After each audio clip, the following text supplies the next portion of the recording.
नमस्कार दोस्तों, आज हम आपके सामने शरारती बंदर कहानी लेकर आए हैं। एक समय शहर से कुछ ही दूर पर एक मंदिर का निर्माण किया जा रहा था। मंदिर में लकड़ी का काम बहुत था, इसलिए लकड़ी चीरने वाले बहुत से मजदूर काम पर लगे हुए थे। यहाँ वहाँ लकड़ी के लट्ठे पड़े हुए थे और लट्ठे और शातिर चीरने का काम चल रहा था। सारे मजदूरों को दोपहर का भोजन करने के लिए शहर जाना पड़ा था, इसलिए दोपहर के समय 1 घंटे तक वहां कोई नहीं होता था। एक दिन खाने का समय हुआ तो सारे मजदूर काम छोड़कर चल दिए। एक लट्ठा आधा चिरा रह गया। आधा चिरे लट्ठे में मजदूर लकड़ी का कीला फंसाकर चले गए। ऐसा करने से दोबारा आरी घुसने में आसानी रहती। तभी वहां बंदरों का एक दल उछल कूद करता आया। उसमें से एक शरारती बंदर भी था जो बिना मतलब चीजों से छेड़खानी करता रहता था। पंगे लेना उसकी आदत था।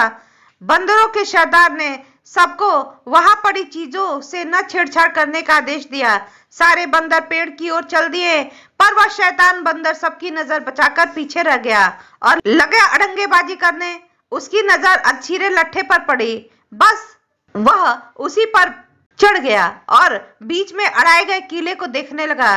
फिर उसने पास पड़ी आरी को देखा। उसे उठाकर लकड़ी पर रगड़ने लगा। उसने किरकिर किरकिर की आवाज निकलने लगी तो उसने गुस्से से आरी पटक दी। उन बंदरों की भाषा में किरकिर का अर्थ है निगट्टू था।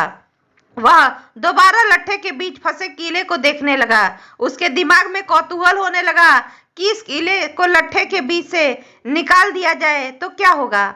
अब वह कीले को पकड़कर उसे बाहर निकालने के लिए जोर आजमाइश करने लगा। लट्ठे के बीच फंसाया गया कीले तो दो पार्टों के बीच बहुत मजबूती से जकड़ा गया होता है, क्योंकि लट्ठे के दो पार्ट बहुत मजबूत स्ट्रिंग वाले क्लिप की तरह उसे दबाए रहते हैं। बंदर खूब जोर लगाकर उसे हिलाने की कोशिश करने लगा। कीला जोर लगाने पर हिलने व खिसकने लगा तो बंदर अपनी शक्ति पर खुश हो गया। वह और जोर से खौं खौं करता कीला सरकाने लगा। इसी धक्का मुक्की के बीच बंदर की पूंछ दो पार्टों के बीच में आ गई, जिसका उसे पता ही नहीं चला। उसने उत्साहित होकर एक जोरदार झटका मारा और जैसे ही कीला बाहर खींचा, लट्ठे के दो चीरे भाग फटाक से क्लिप की तरह जुड़ गए और बीच में फंस गई बंदर की पूंछ। बंदर चिल्ला उठा।